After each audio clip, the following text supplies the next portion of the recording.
लगातार 5वें दिन इस हफ्ते तैयारी है तेजी की। शुरुआत मजबूत होगी, लेकिन बड़ा सवाल ये कि हफ्ते का अंत भी क्या अच्छे, पॉजिटिव और मजबूत नोट पर करेंगे और क्या करें इस हफ्ते में मंथली एक्सपायरी की तैयारी रहेगा, इसी पर फोकस। स्वागत है आप सबका शेयर बाजार लाइव में। नमस्कार, मैं हूं अनिल सिंघवी और नमस्कार, मैं हूं दीपांशु भंडारी। एक्शन के लिए हो जाइए तैयारी, क्योंकि ये पूरा हफ्ता एक्शन पूर्ण रहा है, पर अब हमारी मंथली एक्सपायरी पर भी नजर है। वीकेंड सेशन भी है, अच्छा मूड है। क्या करना है आपको ये जानेंगे अनिल जी के साथ। बताएं सर, आज के ट्रिगर्स क्या? ट्रिगर्स अच्छे हैं दीप। अमेरिकी बाजारों में फिर से बढ़िया तेजी बनती हुई दिखी। लगातार तीसरे दिन अमेरिकी बाजार जबरदस्त मजबूती के साथ बंद हुए। नेस्डेक तो देखिए, जबरदस्त, क्या गजब की दौड़ लगा रहा है।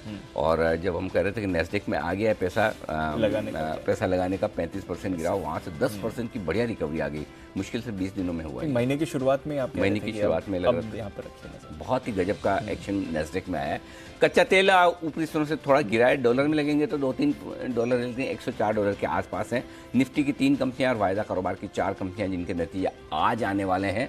और लगातार चौथे दिन एफआईज की तरफ से खरीदारी का आंकड़ा आता दिखा है, तो मूड माहौल वहां से भी बेहतर होता हुआ नजर आ रहा है। बिल्कुल सर, तो नतीजों पर तो एक्शन है ही, और आजकल आप नतीजों पर भी अपनी राय दे रहे हैं, तो वो भी मैं आपसे थोड़ी देर में लूंगा सर। आज के लिए क्या सेटअप है, स्ट्रैटेजी है, ये भी जाननी है। बट एक बार ग्लोबल मूड माहौल पर डालते हैं नजर सर। ये डाउ ने मतलब लगा दिया है कि दिन में मैं सुस्त रहूंगा और रात को चुस्ती दिखाऊंगा। वैसे तो 150 अंक ऊपर बंद हुआ, बट दिन के निचले स्तर से 600 अंक ऊपर बंद हुआ। गजब भागा है, मतलब इट्स टू गुड। और सबसे बढ़िया बात क्या है दीप, चाहे हमारे बाजार हो चाहे अमेरिका के बाजार हो, मुझे एक चीज जो ना पसंद है वो है गैप से ऊपर खुलना है, गैप से नीचे आना। और एक चीज जो मुझे सबसे ज्यादा पसंद है वो स्क्रीन पर बढ़ना है या स्क्रीन पर घटना। बिल्कुल सर, घटना नहीं, बढ़ना। हाँ, पसंद है, मतलब स्क्रीन का एक्शन देखना एक अलग ताकत दिखाता है, क्योंकि हर एक लेवल पर एक बायर और सेलर मैच हो रहा है, फिर उसमें कौन ज्यादा मजबूत है वो दिखता है। सो इसीलिए कल अमेरिका में जो हुआ वो पिछले 3 ट्रेडिंग सेशन के मुकाबले में सबसे बेहतर था। बिल्कुल, पॉइंट से मत गिनिए क्वालिटी से। तेजी भी क्वालिटी वाइज भी होती है और क्वांटम वाइज भी होती है। Yes sir.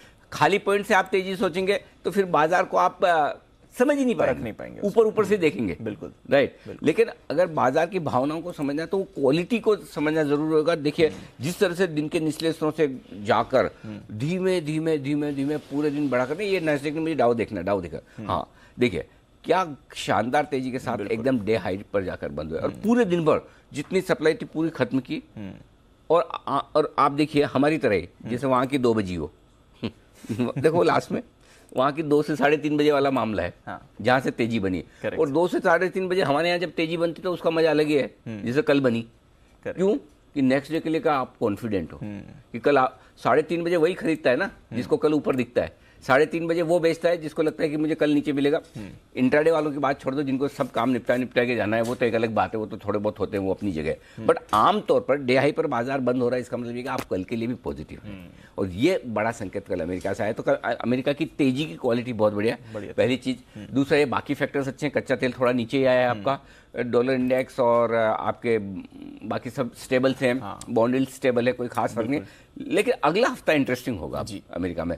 27 तारीख को अमेरिका की फेड की मीटिंग है, 0.5% ब्याज दरें बढ़नी है। बुधवार को मीटिंग है, गुरुवार सुबह हमारे यहाँ एक्शन होगा और गुरुवार को हमारी मंथली एक्सपायरी भी है, तो ढेर सारा है। सो आई थिंक जैसे जैसे हम 27 तारीख की तरफ पहुंचेंगे, चूंकि अब आज हम मंथली सीरीज के हफ्ते की शुरुआत कर रहे हैं, तो मैं थोड़ा सा 4-5 दिनों के लिए आज से भी एक बार आउटलुक ये देना चाहता हूँ कि थोड़ा सा जैसे जैसे हम 27 तारीख की तरफ बढ़ेंगे, बढ़ने की स्पीड थोड़ी सी धीमी होगी आपकी, अमेरिका की भी हमारी भी। थोड़े से इंपॉर्टेंट लेवल पर जाकर आप हल्का सा रुकेंगे, वहाँ विचार करेंगे, फिर आगे बढ़ेंगे।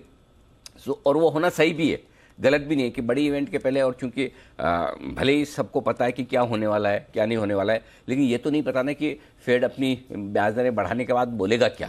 और इस बार फिर से उनकी कमेंट्री इसलिए इंपॉर्टेंट हो जाती है कि जो कुछ भी हाल ही में जो कमोडिटीज़ के दाम कम आए उसको लेकर फेड कितना कॉन्फिडेंट है।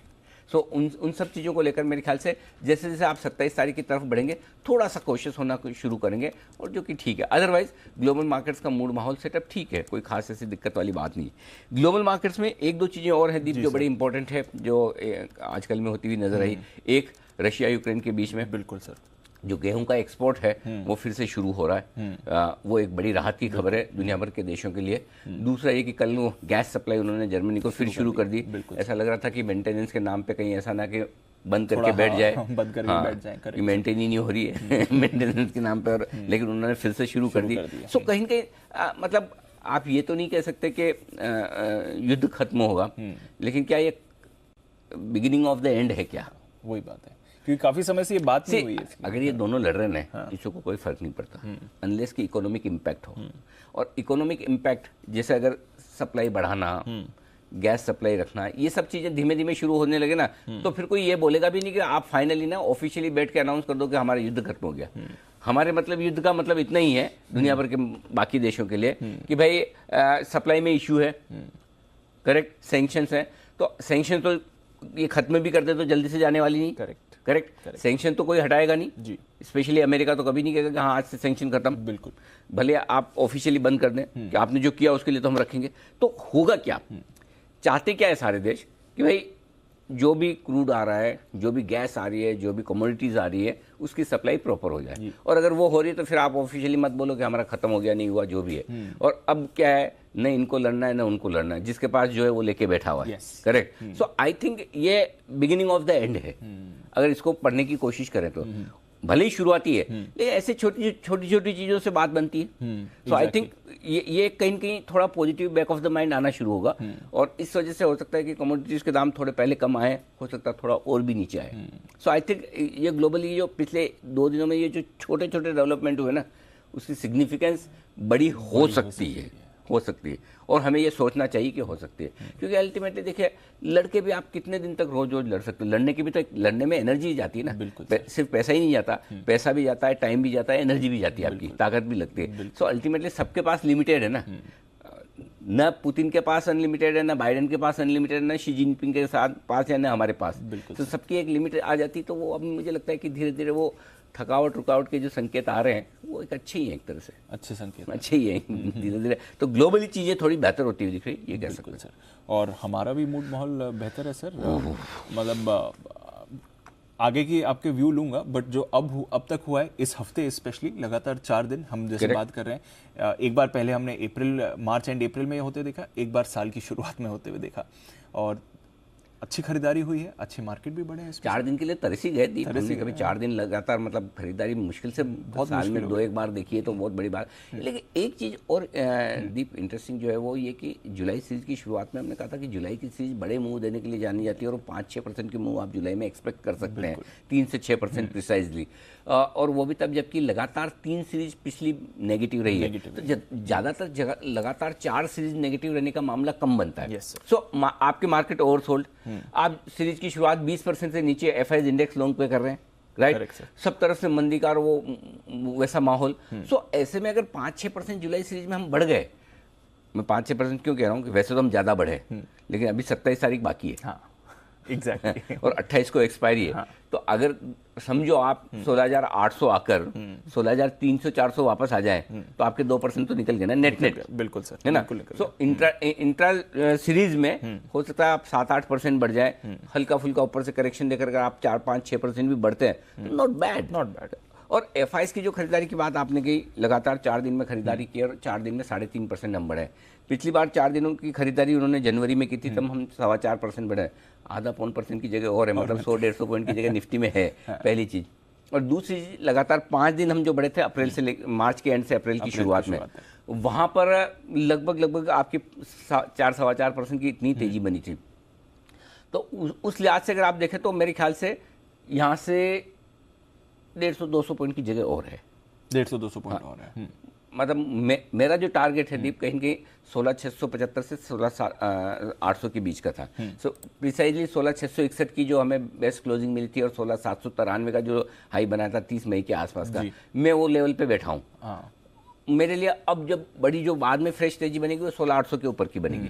तो एक लेवल को जैसे हम 16,200 16,300 कह रहे थे कि ये पार करेंगे तो 16,800 की जगह बन रही है, राइट। वो 500 पॉइंट की रेंज आपकी ऊपर आ रही है। इस 500 पॉइंट की रेंज में अब ये 16,650 से लेकर 16,800 की रेंज, ब्रॉडली 150 पॉइंट की रेंज में हम कहीं रुकने चाहिए। हो सकता है 800 पे जाके रुके, हो सकता है 650-75 पे रुके, जहाँ भी रुकेंगे वहां से फिर फ्रेश ट्रिगर्स चाहिए। और वो फ्रेश ट्रिगर्स अगर पहले मिल गए आपको फेड की पॉलिसी के पहले, तब तो बहुत बढ़िया।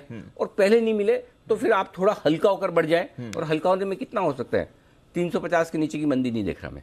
अच्छा, हाँ, 275, 350 या ज्यादा 225, 350, ये इस रेंज से आपने जो ब्रेकआउट दिया वहां तक वापस आकर आप करेक्ट हो जाएंगे तो क्या होता है, कैलकुलेशन देखिए, 15,200 से 16,800 कितने हो गए, 1,600 पॉइंट, 10%, 10% से 16,800 से आप 16,200, 300 आ जाते हैं, 500 पॉइंट, करीबन 500-600 पॉइंट, 1/3 करेक्शन हो गया। परफेक्ट, बहुत बढ़िया मार्केट हो जाएगा। और वो मार्केट आपको, सबसे बढ़िया चीज उस मार्केट में ये होगी कि फिर आपके इंडेक्स की रिस्क खत्म और स्टॉक्स के एक्शन चालू। तो आपको स्टॉक्स में, और अब ये फेड की पॉलिसी निकलने के बाद या भले पहले से भी, अब धीरे धीरे हमें ना मिड कैप और कैश के स्टॉक्स में घुस जाना है। ये टाइम आ रहा है। ये एक हल्की सी रिस्क फेड की मीटिंग की है, हल्की सी, और नॉन रिस्क है, अननोन रिस्क नहीं है। लेकिन आजकल क्या पता नहीं चलता, नॉन रिस्क में भी मार्केट कैसे भी हो सकता है बहुत बढ़ी जाए घटने के बजाय, और हो सकता है बहुत बढ़ के पहले आप पॉलिसी में जाएं तो थोड़े घटने की रिस्क रहती है। या आप है ना 16,000 के नीचे नहीं है। सो इसलिए मेरा कहना ये कि हो सकता है इतनी एक तरफा 10% बढ़ने के बाद इंडेक्स अब आपका रुके, अब कैश के स्टॉक्स में एक्शन शुरू हो रहा है, उसका भरपूर फायदा उठा रहे हैं। अंडरस्टूड। तो चलिए, अब मार्केट आपको उस लिहाज से देखनी है, थोड़ा ब्रॉडर मार्केट्स पर भी करना है फोकस। वैसे अब हमारी एक्सपायरी पर भी हमारा फोकस बनेगा सर, वहाँ पर भी नज़र है, उस पर भी है। एक्सपायरी तक ऐसा कोई बड़ा एक्सीडेंट होता दिखता नहीं है कि जिससे आपको बहुत डर लगे। और मैं एक सिंपल सी चीज़ बोलता हूँ, जिसको है ना 100-200 पॉइंट की निफ्टी की गिरावट से डर लगता है, तो डर तो लगना चाहिए, डरने में कोई हर्ज नहीं है, लेकिन उसमें मैदान छोड़ना नहीं है। क्योंकि रीजन क्या है दीप कि आप 1500 पॉइंट एक तरफा चलेंगे तो रुकेंगे ना कहीं। तो आप एक सिंपल सी चीज समझ लीजिए, आप एक बात दिमाग में बिठा दो कि मुझे 16,200, 16,350 की रेंज में निफ्टी कभी भी आ सकता है, ये सोच के चलो। Correct sir. ठीक है, और वो आएगा तो वहां मुझे फिर लेना है। ये दो चीजें अगर आपके दिमाग में बैठ गई तो आपको डर कम लगेगा। Correct sir. तब आप, और आपको नहीं मैं तो 16,600 पे ले रहा हूँ तो मुझे 16,590 भी नहीं देखना है। तो मतलब मेरे लेने के बाद तो 10 पॉइंट भी नीचे ना जाए, स्टॉक 1 रुपया भी ना गिरे, वो तो हो नहीं सकता ना। सो फिर आप गलत मार्केट में है या गलत पोजीशनिंग में। सो आई थिंक अगर आपकी रिस्क डिफाइंड है 16,200, 16,350 से नीचे की रिस्क अभी नहीं दिखे, उसके नीचे जाने पर हम सोचेंगे कि हमें ट्रेंड में बदलाव करना है क्या। सो तब तक आप सेट हैं। एक्सपायरी के लिहाज से भी हाँ, अभी तक जो डेटा है उस हिसाब से ऐसा भी नहीं कि बहुत एक्सपायरी के पहले और भागने की जगह है, क्योंकि फेड की मीटिंग, अगर फेड की मीटिंग और वो भी एक्सपायरी के दिन उसका रिजल्ट आना है। बुधवार को मीटिंग है, गुरुवार सुबह, इसलिए मैं थोड़ा सा एक्सपायरी, नहीं तो मैं एक्सपायरी पे आपको बहुत बुलिश व्यू दे सकता था कि डेटा जो बने हुए हैं, पोजीशनिंग जो है। लेकिन इसमें एक पॉइंट और भी है दीप कि अब एफआईएस की इंडेक्स लॉन्ग पोजीशन पे आप 15, 17, 18, 20% पे नहीं है, 40% आ गई है। कल जो तेजी हुई है और कल जो एफआईएस ने इंडेक्स खरीदे हैं उसके बाद अब 40% पर आ गए। तो मार्केट उतने हल्के नहीं है। पुट कॉल रेशियो निफ्टी का 1.40 पर है, उतना हल्का नहीं है। आप पुट कॉल रेशियो 1 के नीचे नहीं कर रहे हैं। सो अब इसका मतलब क्या है, ये दोनों फैक्टर में देखिए सब चीज अच्छी है, लेकिन अच्छी चीज में ही तो कहीं ना कहीं टॉप बनता है। बाजार का टॉप कब बना, जब मूड खराब हो, कभी बना है तब। करेक्ट। सो मैं ये नहीं कह रहा टॉप, लेकिन एक बार आपके लिए 16,800 के आसपास रुकने के लिए वो माहौल बन रहा है। Higher put call ratio, FIs की इंडेक्स लॉन्ग पोजीशन ऊपर आ गई, एक तरफा वन साइडेड तेजी जिसके लिए करेक्शन चाहिए, बड़ी इवेंट सामने। सो अपने पॉजिटिव रहते हुए सही लेवल पे प्रॉफिट बुक करके वापस इंतजार करेंगे नीचे आने का, ताकि जगह बनी रहे और खरीद सके। चलिए सर, तो फिर आज का सेटअप भी समझ लेते हैं, फिर आपसे नतीजों पर। आज का सेटअप, ग्लोबल पॉजिटिव है, एफआईएस पॉजिटिव है, घरेलू फंड्स के न्यूट्रल हैं, वायदा कारोबार के संकेत न्यूट्रल हैं, सेंटीमेंट पॉजिटिव है, ट्रेंड न्यूट्रल है, नेगेटिव एक भी नहीं, नो नेगेटिव। बहुत बढ़िया। आई थिंक पिछले इस पूरे हफ्ते कमोबेश एक मंडे को मेरे को याद हुआ होगा तो हुआ होगा, बट मोस्टली सारे पूरे हफ्ते तो सारे अच्छे हैं। ठीक है, निफ्टी सपोर्ट जोन 16,475, 16,525, अब लगता नहीं आज यही तोड़ेंगे हम, इसी में सपोर्ट ले लेंगे बढ़िया वाला, मस्त फर्स्ट क्लास। तो ये आपके लिए बढ़िया लेवल हो गया। ये नीचे वाली जो रेंज है वो एकेडमिक पर्पज से है, 16,275, 16,350 आएगा नहीं, आए तो खरीदना ही है, इसमें इन्विटेशन का इंतजार ही नहीं करना, ब्लाइंड बाय है वहाँ पर। ऊपर 650, 700 हल्की फुल्की रुकावट की जगह 750, 800 प्रॉफिट बुकिंग करने की चाहिए। आज के लिए मैं 800 के ऊपर नहीं देख रहा, और अगर हो जाए तो I will be more than happy to be wrong.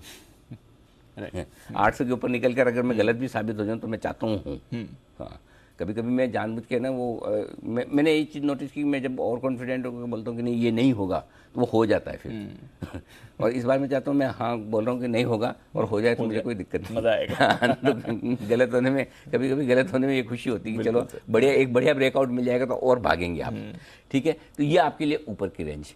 Bank Nifty 35,875 35,975 तुरंत प्रभाव से आपके लिए ये सपोर्ट है 100 पॉइंट का, आसानी से ये टूटने वाला नहीं। इसके ठीक नीचे 35,550 35,750 वो रेंज आएगी जहां पर ब्लाइंड बाय है बैंक निफ्टी में, कोई डाउट ही नहीं।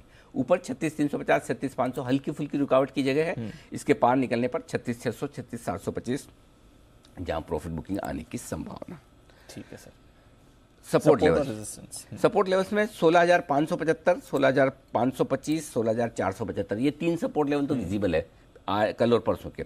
इसके नीचे चांस कम है, नोट करके रख लें खाली 450 425 और 350 तीन आगे के लेवल। ऊपर कितना जा सकते हैं 16,625 650 और 700 ये 3 छोटे लेवल हैं। 750 790 मीडियम लेवल है। 825 875 खाली एकेडमिक पर्पज से। 790 के आसपास मुझे लगता है कहीं कहीं हमें रुकना है। बैंक निफ्टी 36,200 पे आप बंद हुए, 36,100 36,000 35,975 36,000 समझ लीजिए, 35,975 ये 2 छोटे लेवल हैं। 35,875 825 2 मीडियम लेवल और 35,750 625 और 550 तक के फाइनल लेवल के लिए नीचे सपोर्ट आपको देखना है। और ऊपर पहला लेवल आपका जो बनेगा 36,275 का, 36,350 36,400 500 600 36,725 और 36,850 तक के लेवल ऊपर के आपके लिए बैंक निफ्टी में। चलिए, तो अच्छे लेवल्स निकल कर आ सकते हैं। सपोर्ट रेजिस्टेंसेस दोनों आपके सामने हैं। 4 दिनों का अच्छा एक्शन भी बाजार में बना हुआ है। डेटा तो आपने वैसे समझा दिया, एफआईएस की पोजीशनिंग, पीसीआर का भी। सर बताएं अब मौजूदा पोजीशंस क्या करना है। 16,450 ये छोटा वाला स्टॉप लॉस है, जिनको डीप लगाना है डीप वो 16,350 का लगाए, लेकिन मेरे ख्याल से 16,450 सफिशिएंट है। बेसिकली 16,475 है स्टॉप लॉस, इंट्राडे भी और क्लोजिंग भी, लेकिन मैंने थोड़ा सा 25 पॉइंट का कुशन रख के वीकेंड सेशन है 16,450 रख लीजिए। जो और डीप लगा सकते हैं वो 16,350 का लगाएं, आपकी मर्जी पर है। ठीक है। बैंक निफ्टी 35,850 इंट्राडे और 35,700 क्लोजिंग, ये स्टॉप लॉस है, यही ठीक है। और जिनको बहुत छोटा रखना है वो 36,000 का रखें अपनी मर्जी से, बाकी ये ठीक है। अब आइए शॉर्ट पोजीशन पे। अब शॉर्ट पोजीशन पे ट्रिकी है दीप। एक तो शॉर्ट पोजीशन पे सिंपल सा स्टॉप लॉस क्या होता है, कल का हाई पार किया 16,626 stop loss trigger, thank you very much, वो तो हो जाएगा, वहीं लगाएं या फिर हाँ। अब इतनी रिस्क लिए आपने लाइफ में, खड़े ही रहे, काट नहीं रहे रोज ट्रिगर होने के बाद, तो और ले लो थोड़ी सी 16,800 के बाद में फिर तो मैं फिर बोल रहा हूँ कि मतलब मेरे को गलत होने में खुशी होगी। 16,800 के बाद तो फिर ये अलग रेंज में जाने की तैयारी करें। 16,800 के ऊपर निकल कर टिक गया कर गया तो हो सकता है दीप फिर आप बड़े टारगेट 17,400 17,600 के आते दिखे। 17,400 17,600 सर, यहाँ से 1000 पॉइंट। इसलिए मैं ज़्यादा बुलिश होना नहीं चाहता, बोलना नहीं चाहता अभी, इसलिए मैं बार बार 16,800 इसलिए बोल रहा हूँ कि 16,800 के ऊपर फिर निकले तो शॉर्ट काट लीजिए और क्लोजिंग 16,675 के ऊपर हो तो काट लीजिए, क्योंकि 30 मई की आपकी क्लोजिंग 16,661 की है, तो उसके ऊपर अब क्लोज होता है तो काट लेना चाहिए फिर, ये आपके लिए। हाँ, और बैंक निफ्टी कल का हाई पार करने पे काट लीजिए, क्योंकि बैंक निफ्टी में तो वैसे भी दीप है ना 36,100 के ऊपर क्लोज हो गया है, तो कल इसने दे दिया अच्छा खासा, मतलब क्लियर कट दे दिया कि भाई अब आप शॉर्ट मत रहो। बिल्कुल। और मैं फिर बोल रहा हूँ दीप, बैंकों के रिजल्ट अच्छे आएंगे, शॉर्ट रहना ही नहीं रहना ना। बैंक्स शॉर्ट करने के बजाय लेने का ही सोचो। नीचे आए तो मुझे लेना है, 2 दिन सुस्त होगा बैंक निफ्टी, मुझे लेना है। बैंक्स मतलब सबसे सेफ है आज की तारीख में। इवन ऑटो अब उतना सेफ नहीं रहा जिसपे हम बहुत बुलिश थे, बहुत भाग गया। एफएमसीजी भी ठीक है, लेकिन वो मुंह में पानी आने जैसे 300 में मुंह में पानी नहीं आता आईटीसी को देख के। हाँ, अब नहीं आता। हाँ, करेक्ट है। लीवर में 2,500 में वो भाव निकल गए, कंपनियां अच्छी सब बढ़िया लेना है, लेकिन अभी भी बैंक्स में मुझे वो दिक्कत नहीं है। सरकारी बैंक तो सारे सस्ते हैं, लीजिए। हाँ, तो अब वो ट्रेड आपको देखना पड़ेगा कहाँ आपको चीजें सस्ती दिख रही है, ठीक है ना।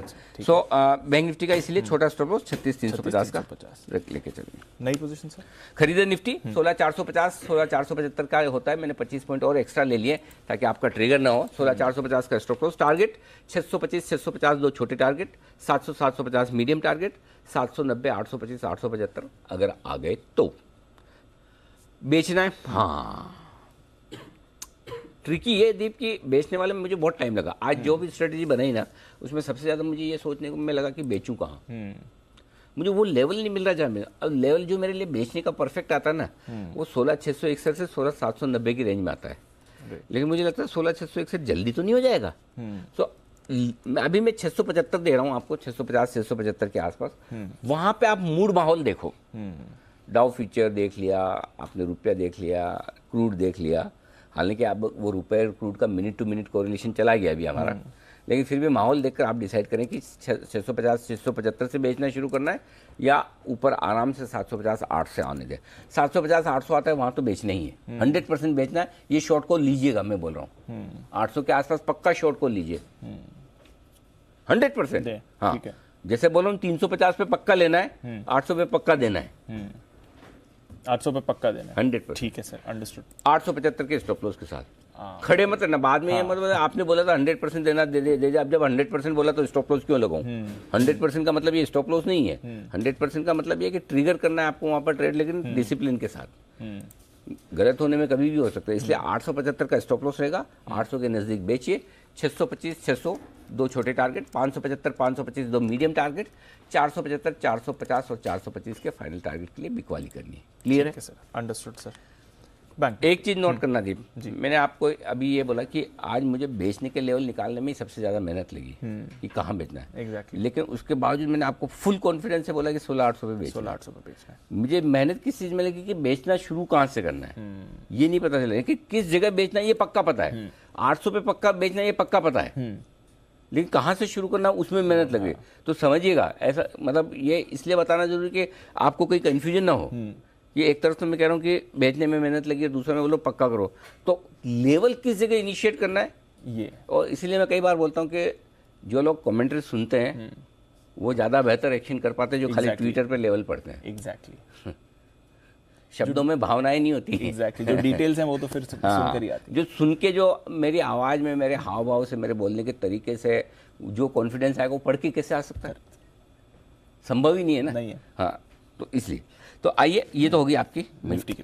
अब बैंक निफ्टी एक मैं जो रेंज दे रहा हूँ वो आएगी नहीं, खाली नोट करके रख लीजिए। मैं आजकल इसलिए भी देता हूँ कि जो मैं ऐसे देता हूँ वो आती नहीं है, तो मेरे लिए नीचे की रिस्क वहाँ पे पता है कि हो जाती है, इससे नीचे नहीं जाएंगे। 35,725 35,875 अगर बैंक निफ्टी किसी भी वजह से यहाँ पहुँचता तो यहाँ पक्का लेना है। 35,675 का स्टॉप लॉस होगा। 35,975 36,075 36,175 275 325 final target. Thank you very much.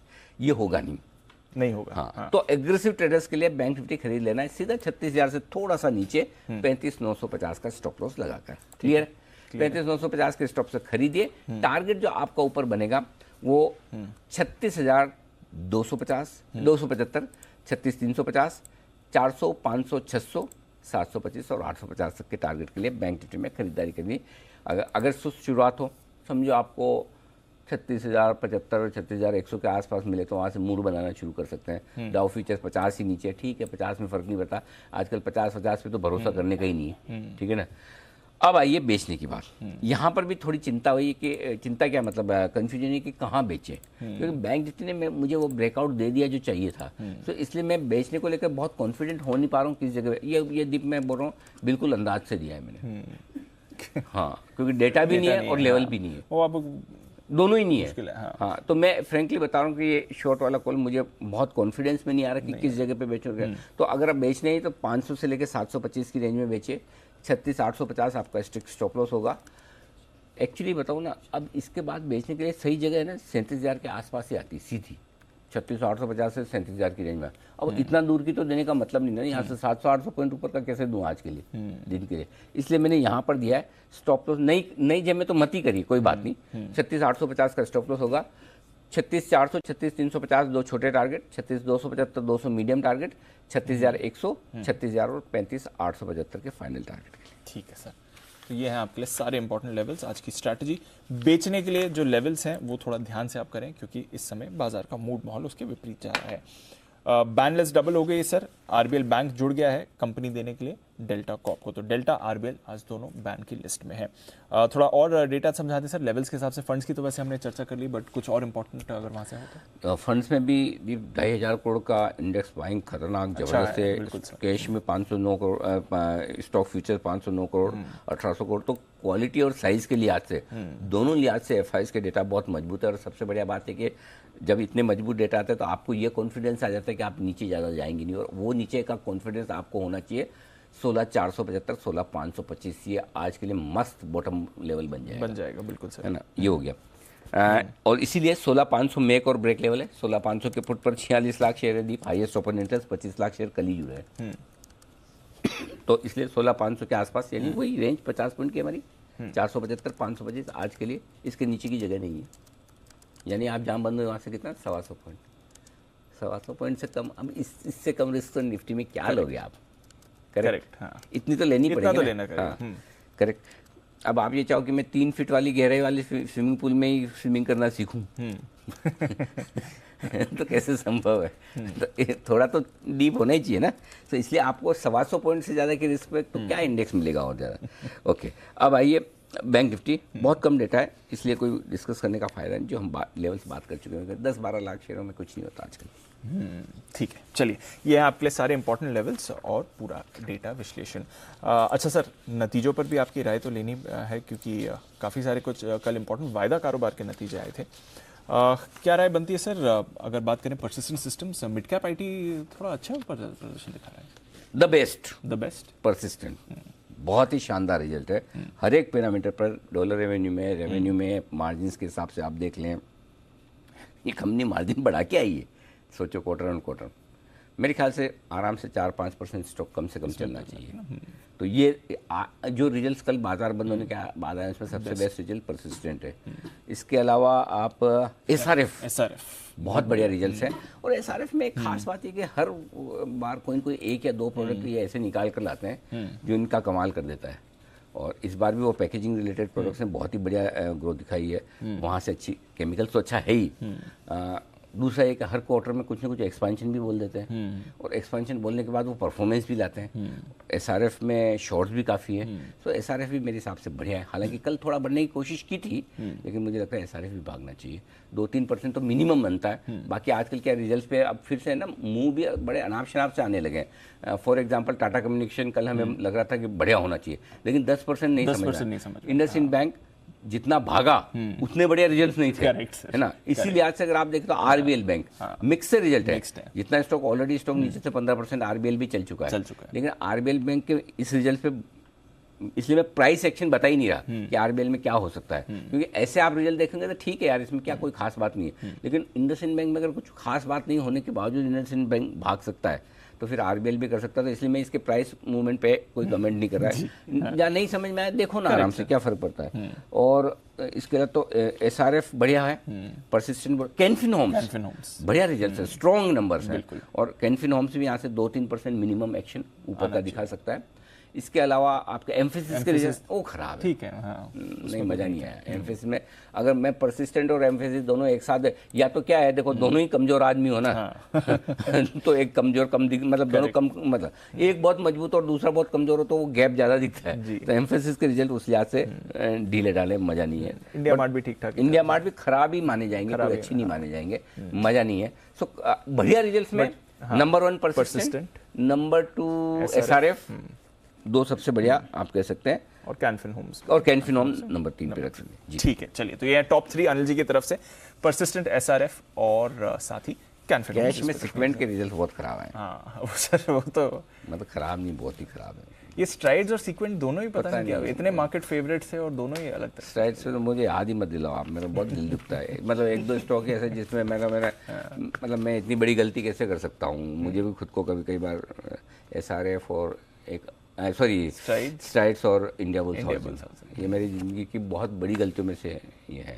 और अच्छा, इंडिया बुल्स हाउसिंग में तो समझ में आ गया गलती क्या की थी, कि भाई चेंज ऑफ मैनेजमेंट। स्टार में तो आज तक समझ में नहीं आया कि क्या ऐसी गलती की, हुआ ही नहीं, फिर भी स्टॉक की हालत ऐसी है, भगवान ही जाने। ठीक है, चलिए, ये हैं आपके लिए कुछ इंपॉर्टेंट नतीजे आज के, जिस पर अनिल जी ने अपनी राय दे दी है। कुछ और नतीजे भी जानते हैं हमारी टीम के साथ, ढेरों खबरें भी हैं, ऑफ कोर्स ब्रोकरेज रिपोर्ट्स भी। कुशल, अरमान, वरुण और साथ ही आशीष हमारे साथ हैं तैयार। कुशल, आपसे करते हैं शुरुआत। पहले तो बताइए ट्रिगर्स और जो भी कुछ अगर नतीजे रह गए तो। खाली वरुण ऑड मैन आउट है।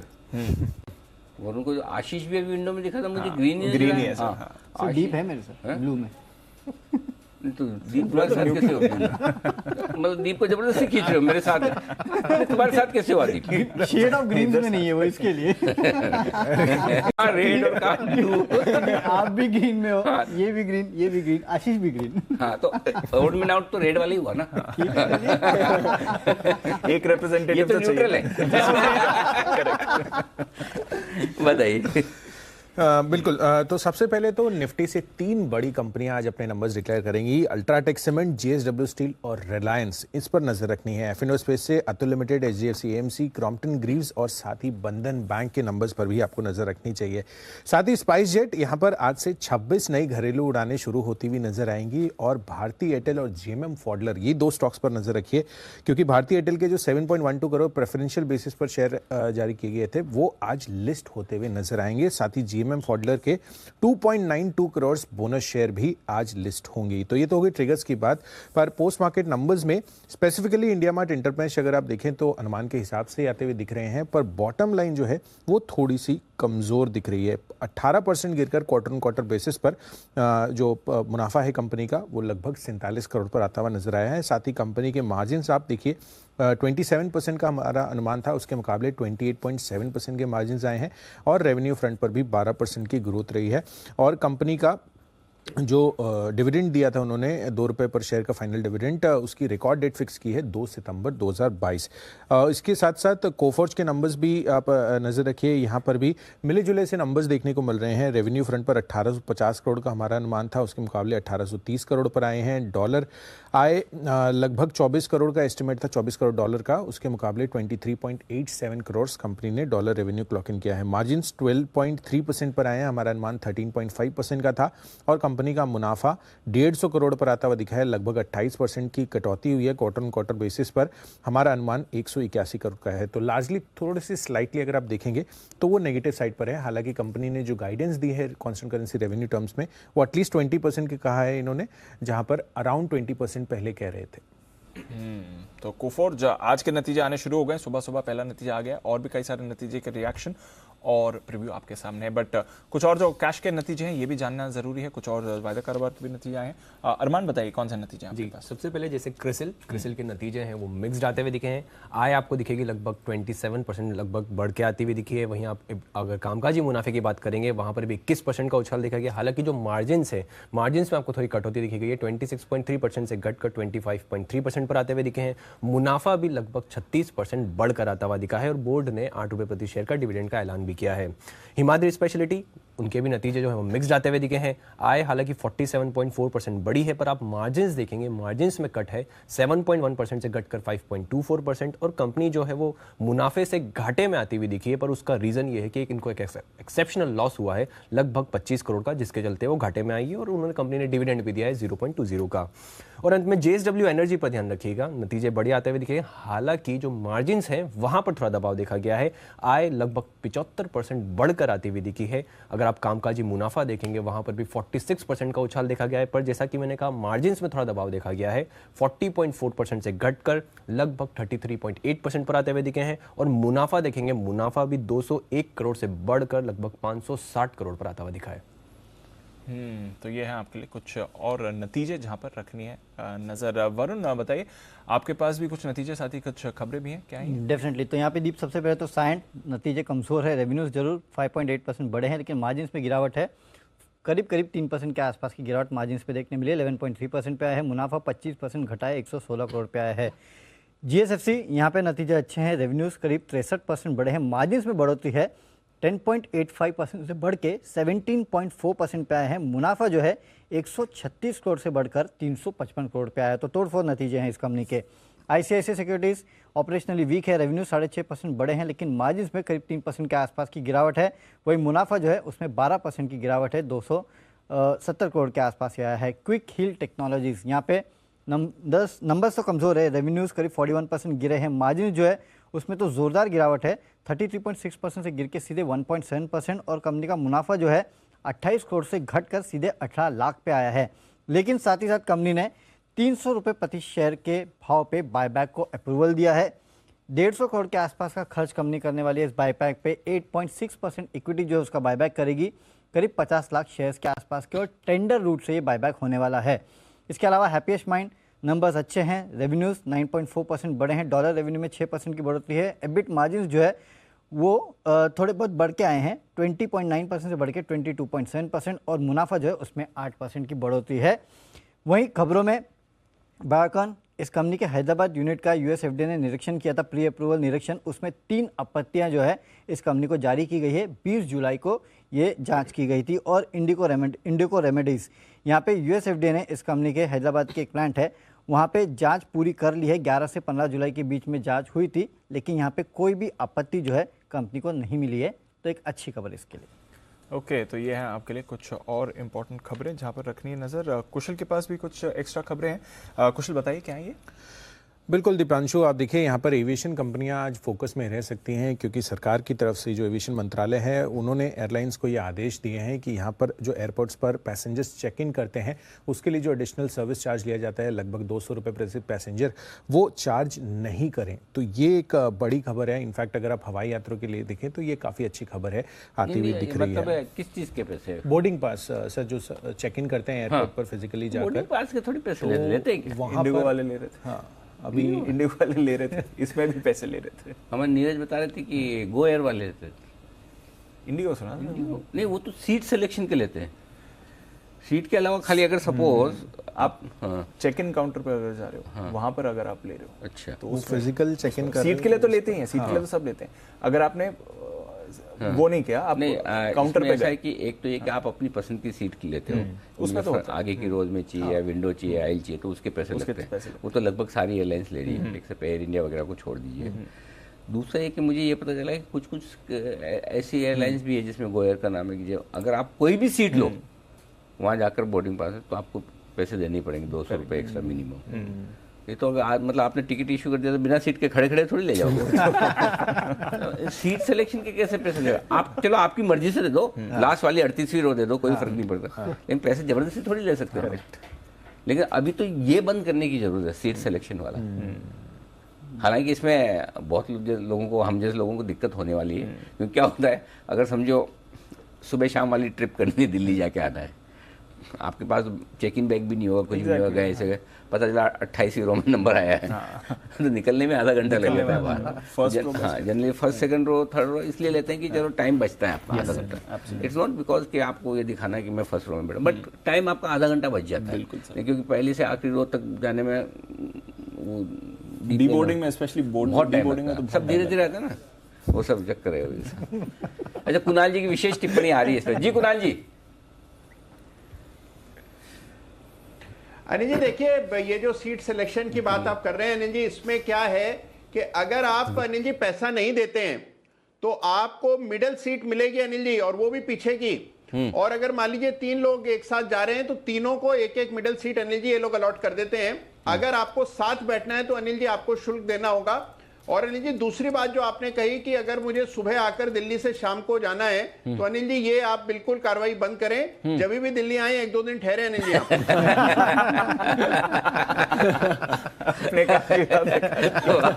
अपने काम की बात निकाल ली है। बिल्कुल सर, आपके प्रेम के लिए धन्यवाद। अरे कुणाल जी भी ग्रीन, वाह, आज तो मतलब ग्रीन कलर छाया हुआ। नहीं चलिए, अच्छी बात है।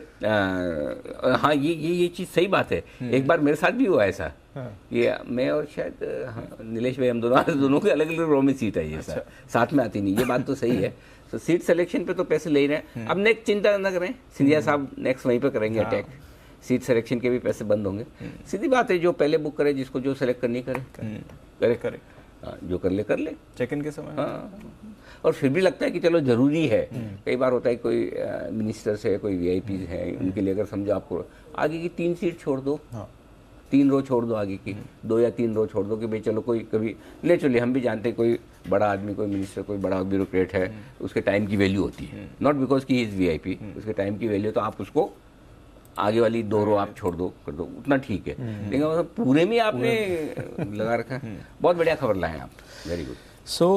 एक तो ये खबर है एविएशन कंपनियों के हिसाब से, और दूसरी खबर है सिनेलाइन इंडिया को लेकर। यहाँ पर ओमेक्स मॉल पंजाब में इन्होंने 4 स्क्रीन मल्टीप्लेक्स खोला है। तो कल पीवीआर के नतीजे भी आए थे, तो वो भी काफ़ी अच्छे रहे थे, और पॉजिटिव ब्रोकरेज रिपोर्ट्स भी यहाँ पर आती हुई दिख रही है। तो सिनेलाइन इंडिया पर आज देखना होगा कि किस तरह का रिएक्शन आता है। साथ ही महिंद्रा एंड महिंद्रा यहाँ पर फोकस रखिए, क्योंकि यहाँ पर जो स्कॉर्पियो एन इन्होंने लॉन्च की थी एसयूवी, उसका ऑटोमेटिक वर्जन की भी शुरुआती कीमत इन्होंने बताई है 15.45 लाख एक्स शोरूम, इसकी प्राइसिंग रखी गई है।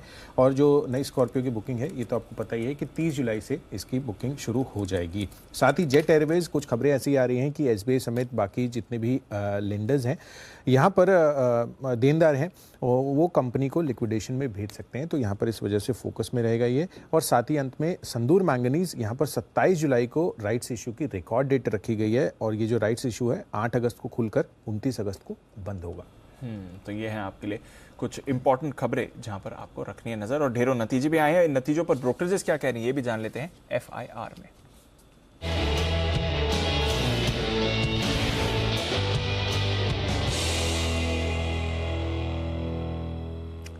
मॉर्निंग आशीष, बताएं क्या कह रही हैं आज नतीजों पर रिपोर्ट्स। Good morning Deepanshu. देखिए ढेर सारे नतीजे हैं। सबसे पहले अगर आप देखें तो पीवीआर कल यहाँ पर जो नतीजा है, इसके बाद ब्रोकरेज हाउस की तरफ से रिपोर्ट आई है। सीएलएसए ने खरीदारी किराए को बरकरार रखा है, 1915 की क्लोजिंग है, 2410 रुपये का लक्ष्य दे रहे हैं।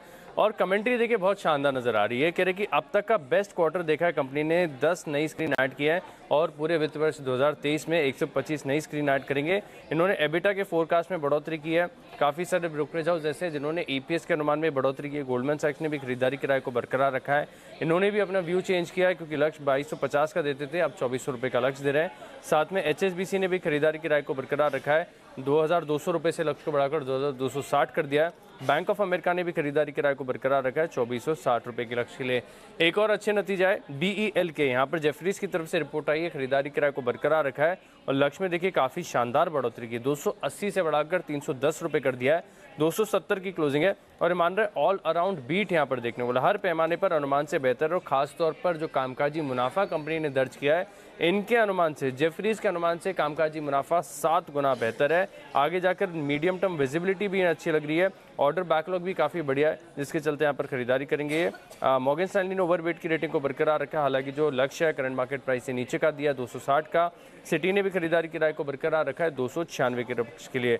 आरबीएल बैंक, जेपी मॉर्गन की तरफ से रिपोर्ट है, न्यूट्रल की रेटिंग को बरकरार रखा है, लक्ष्य 110 से घटाकर 105 कर दिया, 95 की क्लोजिंग है।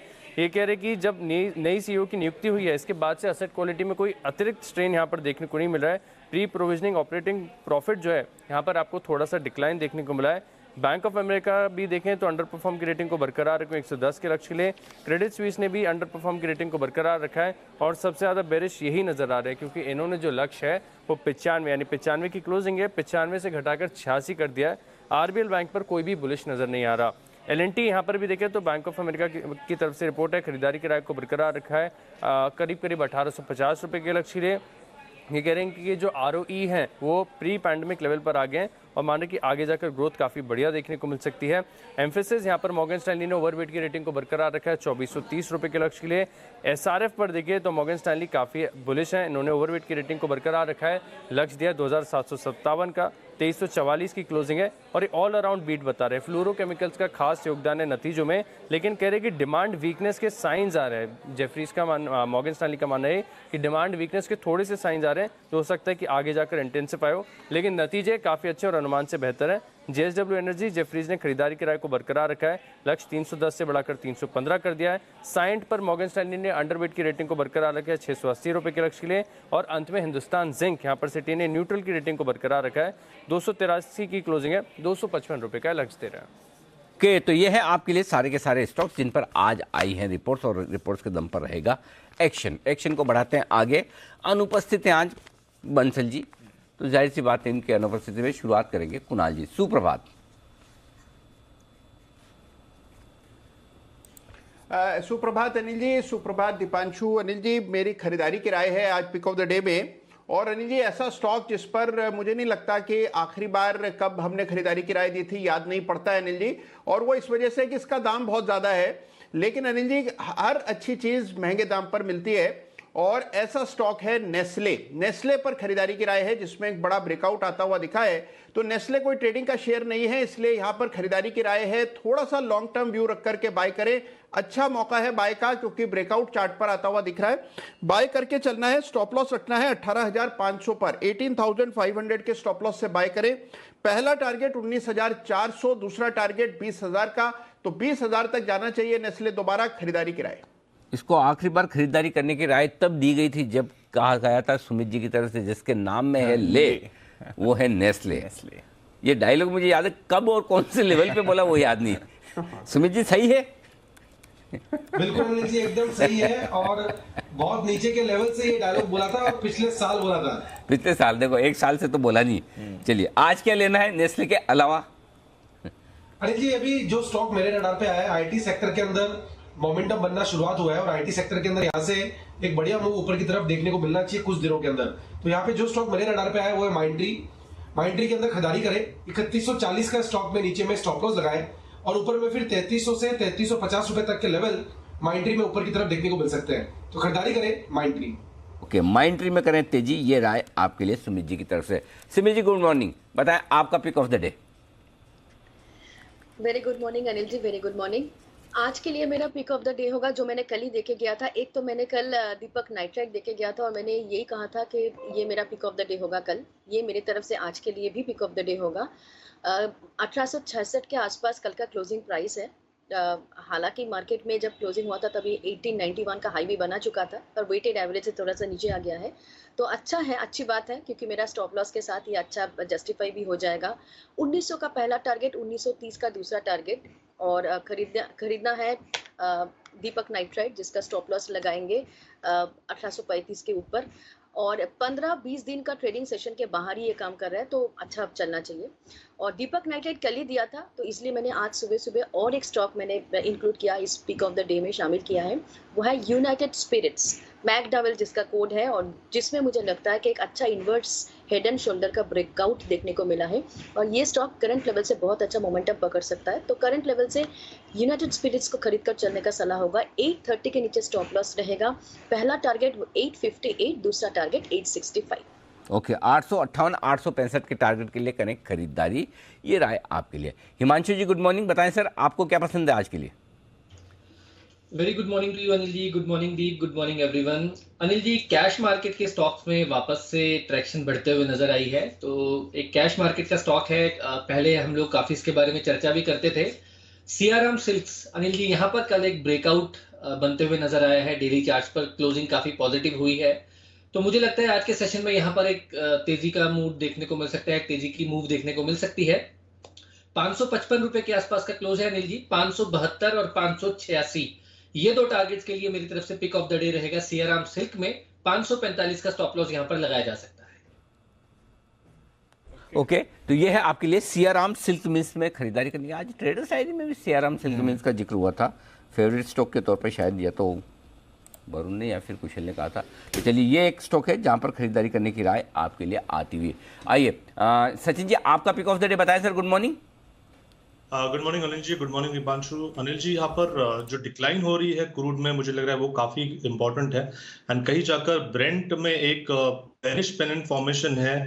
तो मुझे लग रहा है यहाँ पर जो बिकवाली है अगले कुछ दिनों के लिए जारी रहनी चाहिए। अपने 200 डे एक्सपोनेंशियल मूविंग एवरेज के नीचे के स्लिपेजेस नजर आ रहे हैं।